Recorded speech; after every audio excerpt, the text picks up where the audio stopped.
back. "What do you think of that?" she says. She is delighted with herself. It's as if she's drawn a picture and placed it on her own internal refrigerator door. "Neat," I say. "You have a very creative mother," she says. Instant shoulder pads. The blow-dryer continues to tick like a clock, counting down the seconds. Hot things do that. Sometimes when my father or mother comes home, I will go down and stand near the hood of the car to listen to it tick, moving my face in close to feel the heat. "Are you coming upstairs with me?" she says. She takes her cigarette from the clamshell ashtray on the back of the toilet. My mother loves frozen baked stuffed clams, and she saves the shells to use as ashtrays, stashing them around the house. I am fixated on the dryer. The vent holes on the side have hairs stuck in them, small hairs and white lint. What is lint? How does it find hair dryers and navels? "I'm coming." "Turn off the light," she says as she walks away, creating a small whoosh that smells sweet and chemical. It makes me sad because it's the smell she makes when she's leaving. "Okay," I say. The orange light from the dehumidifier that sits next to the wicker laundry hamper is looking at me, and I look back at it. Normally it would terrify me, but because my mother is here, it's okay. Except she is walking fast, has already walked halfway across the family room floor, is almost at the fireplace, will be turning around the corner and heading up the stairs, and then I will be alone in the dark bathroom with the dehumidifier eye. So I run. I run after her, certain that something is following me, chasing me, just about to catch me. I run past my mother, running up the stairs, using my legs and my hands, charging ahead on all fours. I make it to the top and look down at her. She climbs the stairs slowly, deliberately, reminding me of an actress on the way to the stage to accept her Academy Award. Her eyes are trained on me, her smile all mine. "You run up those stairs just like Cream." Cream is our dog, and we both love her. She is not my father's dog or my older brother's. She's most of all not my older brother's, since he's 16, 7 years older than I, and he lives with roommates in Sunderland a few miles away. He dropped out of high school because he said he was too smart to go, and he hates our parents, and he says he can't stand to be here, and they say they can't control him, that he's out of control, and so I almost never see him. So Cream doesn't belong to him at all. She is mine and my mother's. She loves us most, and we love her. We share her. I am just like Cream, the golden retriever my mother loves. I smile back at her. I don't want her to leave. Cream is sleeping by the door. She knows my mother is leaving, and she doesn't want her to go either. Sometimes I wrap aluminum foil around Cream's middle, around her legs and her tail, and then I walk her through the house on a leash. I like it when she's shiny, like a star, like a guest on the Donnie and Marie show. Cream opens her eyes and watches my mother, her ears twitching. Then she closes her eyes again and exhales heavily. She's 7, but in dog years that makes her 49. Cream is an old lady dog, so she's tired and just wants to sleep. In the kitchen, my mother takes her keys off the table and throws them into her leather bag. I love her bag. Inside are papers and her wallet and cigarettes, and at the bottom, where she never looks, there's loose change, loose mints, specks of tobacco from her cigarettes. Sometimes I bring the bag to my face, open it, and inhale as deeply as I can. "You'll be long asleep by the time I come home," she tells me, "so good night, and I'll see you in the morning." "Where are you going?" I ask her for the zillionth time. "I'm going to give a reading in Northampton," she tells me. "It's a poetry reading at the Broadside bookstore." My mother is a star. She's just like that lady on TV, Maud. She yells like Maud. She wears wildly colored gowns and long crocheted vests like Maud. She is just like Maud, except my mother doesn't have all those chins under her chin, all those loose expressions hanging off her face. My mother cackles when Maud is on. "I love Maud," she says. My mother is a star, like Maud. "Will you sign autographs?" She laughs. "I may sign some books." My mother is from Cairo, Georgia. This makes everything she says sound like it went through a curling iron. Other people sound flat to my ear. Their words just hang in the air, but when my mother says something, the ends curl. "Where's my father? Where is your father?" my mother says, checking her watch. It's a Timex, silver with a black leather strap. The face is small and round. There is no date. It ticks so loud that if the house is quiet, you can hear it. The house is quiet. I can hear the ticking of my mother's watch. Outside, the trees are dark and tall. They lean in toward the house. I imagine because the house is bright inside, and the trees crave the light, like bugs. We live in the woods in a glass house surrounded by trees, tall pine trees, birch trees, ironwoods. The deck extends from the house into the trees. You can stand on it and reach, and you might be able to pull a leaf off a tree or a sprig of pine. My mother is pacing. She is walking through the living room, behind the sofa, to look out the large, sliding glass door down to the driveway. She is walking around the dining room table. She straightens the cubed glass salt and pepper shakers. She is walking through the kitchen and out the other door of the kitchen. Our house is very open. The ceilings are very high. There is plenty of room here. "I need high ceilings," my mother always says. She says this now. "I need high ceilings." She looks up. There is the sound of gravel crackling beneath tires. Then, lights on the wall, spreading to the ceiling, sliding through the room like a living thing. "Finally," my mother says. My father is home. He will come inside the house, pour himself a drink, and then go downstairs and watch TV in the dark. I will have the upstairs to myself, all the windows and the walls and the entire fireplace which cuts straight through the center of the house, both floors. I will have the ice maker in the freezer, the hexagonal espresso pot my mother uses for guests, the black deck, the stereo speakers, all of this contained in so much tall space. I will have it all. I will walk around and turn lights on and off, on and off. There is a panel of switches on the wall before the hall opens up into two huge tall rooms. I will switch the spotlights on in the living room, illuminating the fireplace, the sofa. I will switch the light off and turn on the spotlights in the hallway, over the front of the door.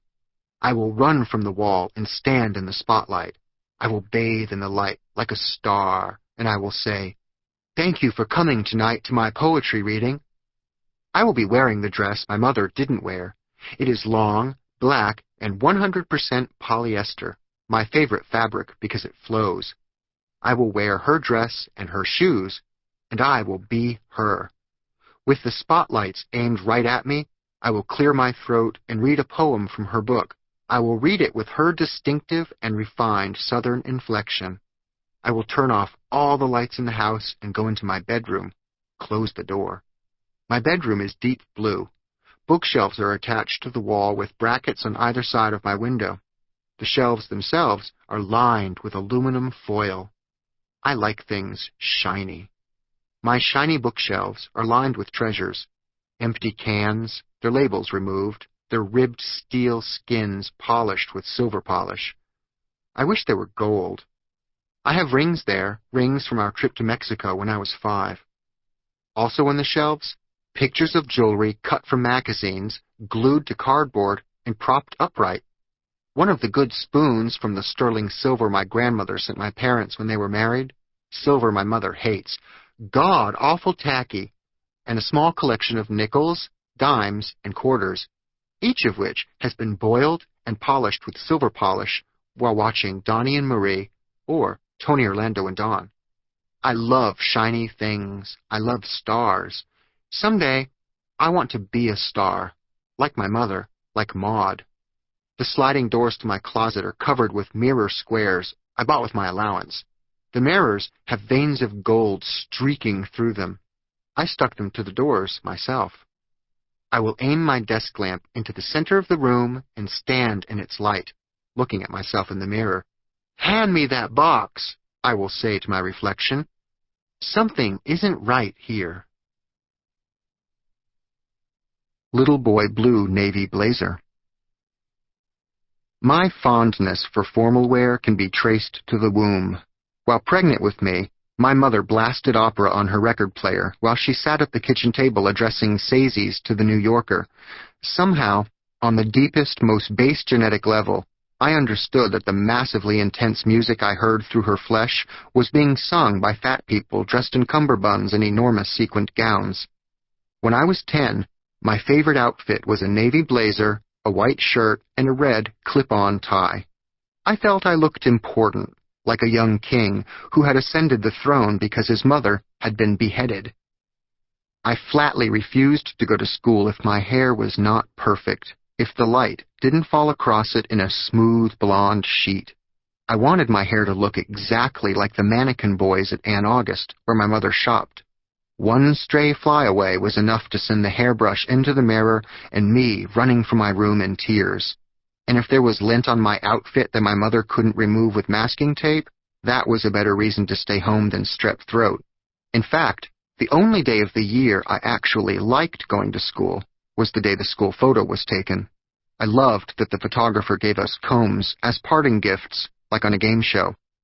Throughout my childhood, while all the other kids were starting fights, playing ball, and getting dirty, I was in my bedroom polishing the gold-tone mood rings I made my mother buy me at Kmart and listening to Barry Manilow, Tony Orlando and Dawn, and, inexplicably, Odetta. I preferred albums to the more modern 8-tracks. Albums came with sleeves, which reminded me of clean underwear, plus the pictures were bigger, making it easier to see each follicle of Tony Orlando's shiny arm hair. I would have been an excellent member of the Brady Bunch. I would have been Sean, the well-behaved blonde boy who caused no trouble and helped Alice in the kitchen, then trimmed the split ends off Marcia's hair. I would have not only washed Tiger, but then conditioned his fur. And I would have cautioned Jan against that tacky bracelet that caused the girls to lose the House of Cards building contest. My mother chain-smoked and wrote confessional poetry around the clock, taking breaks during the day to call her friends and read drafts of her latest poem. Occasionally she would ask for my opinion. Augustine, I've been working on what I believe could be the poem that finally makes it into the New Yorker. I believe it could make me a very famous woman. Would you like to hear it? I turned away from the mirror on my closet door and set the hairbrush on my desk. I loved the New Yorker because it featured cartoons and ads. Maybe my mother would get her poem published right next to an ad for a Mercury Grand Marquis. Read it, read it, read it, I bounced. She led me into her study, took a seat at her desk, and turned off her white Olympia typewriter. Then she quickly checked the cap on her bottle of whiteout before clearing her throat and lighting a Moore cigarette. I sat on the twin bed she had converted into a sofa with throw pillows and an Indian bedspread. Ready, she asked. Okay. She crossed her legs, resting the side of her wrist on her knee as she leaned forward and read from the page. Childhood is over. My youth and bonds with people I have loved are broken now. My grief ascends into the clouds, and those tears that fall from the sky build the land anew. Even the dead climb from their graves to walk with me and sing, and I... She read for many pages, her voice perfectly modulated. She practiced reading her poems out loud into a microphone that she kept in the corner of the room on a stand. Sometimes, when she was visiting her friend Lydia, or in the living room trimming her spider plants, I would borrow the microphone and stuff it down the front of my pants, examining myself from every angle in the mirror. When she was finished reading her poem, she looked up at me and said, Okay, now I need your honest reaction. Did that feel powerful to you? Emotionally charged? I knew that the only correct answer to this question was, Wow, that really does seem like something you'd read in the New Yorker. She laughed, pleased. Really? Do you really think so? The New Yorker is very selective. They don't publish just anyone. She stood and began to pace in front of her desk. No, I really think they would publish this. All the stuff about your mother pushing you backwards into the heart-shaped goldfish pond in the backyard, the thing with your paralyzed sister, that was great. She lit another cigarette and inhaled deeply. Well, we'll see. I just got a rejection letter from the Virginia Quarterly, so that worries me. Of course, if the New Yorker did accept this poem, your grandmother would see it. I can't imagine what she would say, but I can't let her reaction stop me from publishing. Then she stopped pacing, placed one hand on her hip, and brought the other one holding the cigarette to her lips. You know, Augustine, your mother was meant to be a very famous woman. I know, I said. The idea that someday we might have our own stretch limousine parked in